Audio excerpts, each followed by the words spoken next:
राजनीति में विमर्श का केंद्र राम मंदिर, मथुरा में मंदिर, क्या आपको ठीक लगता है? राजनीति में विमर्श का ये केंद्र होना चाहिए?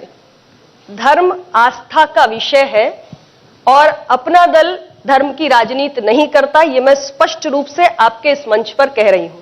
हम सिर्फ समाज के दबे कुचले वर्ग के हक और अधिकार की राजनीति करते हैं और ये दूसरी पार्टियों का विषय है कि वो क्या राजनीति करना चाहते हैं।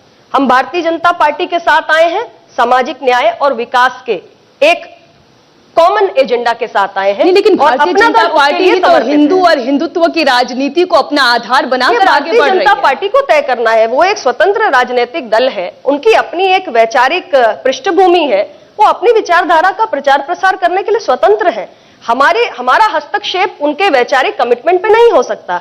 हमारा हस्तक्षेप तो हमारी पार्टी क्या सोचती है, क्या करना चाहती है, किन सिद्धांतों के प्रति समर्पित है, उसके लिए ही हो सकता है। भारतीय जनता पार्टी के साथ हमारे आने का आधार भी तय है, पिछड़ों कमेरे वंचित समाज के साथ न्याय और प्रदेश और देश का विकास। नहीं, वो तो इन मसलों पर हम साथ आए हैं। क्योंकि बीजेपी तो बात करती है ना, संयुक्त हिंदू वोट बैंक की बात करती है, वो ये कहती है कि हमें 80 बीफ की बात करती है। ये बीजेपी का विषय है, इस पे अनुप्रिया पटेल का हस्तक्षेप कैसे हो सकता है? अनुप्रिया पटेल तो अपना दल की बात को लेकर उनके हिंदुत्ववादी मानसिकता को बढ़ावा देने का काम, क्योंकि एक सहयोगी के तौर पर आपकी भी जिम्मेदारी बनती है। बिल्कुल नहीं, हमारी सहयोगी की जिम्मेदारी कभी नहीं होती है दूसरे दल की विचारधारा को मजबूत करना। हमारी जिम्मेदारी यह है कि जिस कॉमन एजेंडा पर हम साथ आए हैं उसके मसलों पर हम बात करते रहेंगे और हम हमारी पार्टी को ही बढ़ाएंगे। क्या भारतीय जनता पार्टी अपना दल की विचारधारा का प्रचार प्रसार करेगी? ये उनका दायित्व नहीं है। उसी प्रकार अपना दल का दायित्व नहीं है भारतीय जनता पार्टी की विचारधारा के लिए काम करना। हमारा अपना वैचारिक कमिटमेंट है, उसके प्रति समर्पित है, उसकी ही बात करेंगे।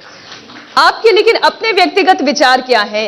क्या मथुरा में राम मंदिर, मथुरा में कृष्ण मंदिर भव्य बनना चाहिए, कोई कॉरिडोर बनना चाहिए? काशी में कॉरिडोर बन गया, उसका इतना प्रचार हुआ, राम मंदिर बन रहा है, भव्य बन रहा है, उसका प्रचार हो रहा है। मैंने पहले ही इसका उत्तर दिया कि धर्म हमारे लिए राजनीति का विषय नहीं है, ये आस्था का विषय है। ये देश हमारे स्टेट का कोई रिलीजन नहीं है, देश का कोई रिलीजन नहीं है।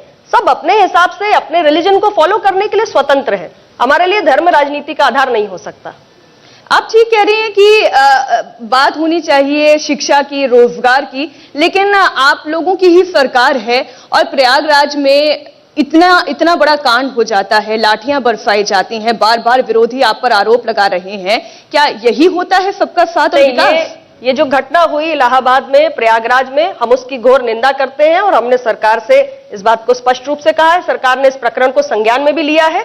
इसकी जांच होनी चाहिए। जो भी हमारे दोषी पुलिसकर्मी हैं उनके विरुद्ध उचित कार्रवाई भी होनी चाहिए। छात्रों के साथ किसी भी प्रकार का अन्याय या उत्पीड़न स्वीकार नहीं है अपना दल को।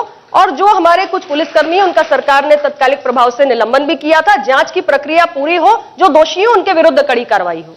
अच्छा, मैं अखिलेश यादव जी का एक कोट पढ़ रही हूं, आप फिर उस पर अपनी टिप्पणी दीजिएगा। जनता द्वारा फेल घोषित किए गए अनुपयोगी जी को पास कराने के लिए जो दिल्ली की फौज आ रही है वो पहले बंगाल में फेल हो चुकी है। देखिए, देश में लोकतंत्र है, सभी पार्टियां अपने अपने अस्तित्व के लिए संघर्ष करती हैं। सभी पार्टी, भारतीय जनता पार्टी की एक बड़ा स्ट्रक्चर है, सेंट्रल लीडरशिप है, केंद्र में सरकार है, तो राज्यों में सरकार बनाना महत्वपूर्ण है, तो सेंट्रल लीडरशिप आएगी ही। हम चुनावों में फेल भी हो सकते हैं, पास भी हो सकते हैं। जैसे अखिलेश जी 2017 में फेल हो गए और अपना दल और भारतीय जनता पार्टी पास हो गई, तो ये तो चुनावी दंगल है, इसमें कोई भी आगे निकल सकता है। आप अपना काम कीजिए, अपनी बात कीजिए, किसी को प्रचार करने से कैसे रोक सकते हैं? लोकतंत्र में सबको आजादी। लेकिन इसी चुनावी दंगल में कांग्रेस पार्टी भी ताल ठोक रही है, लड़की हूं, लड़ सकती हूं का नारा दे रही है। देखिए, इसका दो पक्ष आप देख सकते हैं। पहली बात तो ये कि महिलाओं को राजनीति में विमर्श के केंद्र में लाया जा रहा है, लेकिन क्या ये केवल वोट बैंक की राजनीति से जुड़ा हुआ है या वाकई में उनके अधिकारों से जुड़ा हुआ है? सवाल भी पूछा और जवाब भी दे दिया। चुनाव तो अन्य राज्यों में भी हो रहे हैं, केवल उत्तर प्रदेश में महिलाओं की इतनी याद आ रही है।